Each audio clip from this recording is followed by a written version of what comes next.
വാട്സാപ്പിലൂടെ online share trading നടത്തി പണം സമ്പാദിക്കാമെന്ന് പറഞ്ഞ് പണം തട്ടിയ കേസിൽ ഹൈദരാബാദ് സ്വദേശി അറസ്റ്റിൽ. ഓൺലൈനിൽ മികച്ച വരുമാനം ഉണ്ടാക്കാമെന്ന് പറഞ്ഞ് കണ്ണൂർ പുതിയതെരു സ്വദേശിയിൽ നിന്നും 29,25,000 രൂപ തട്ടിയ കേസിലാണ് ഹൈദരാബാദ് കലാപന്തർ സ്വദേശിയായ സയ്യിദ് ഇക്ബാൽ ഹുസൈനെ Kannur cyber crime police arrest ചെയ്തത്.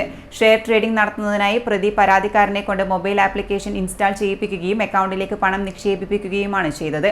Kannur city police commissioner Ajith Kumar IPSന്റെ നിർദ്ദേശപ്രകാരം കണ്ണൂർ സൈബർ പോലീസ് ഹൈദരാബാദിലെത്തിയാണ് പ്രതിയെ അറസ്റ്റ് ചെയ്തത്.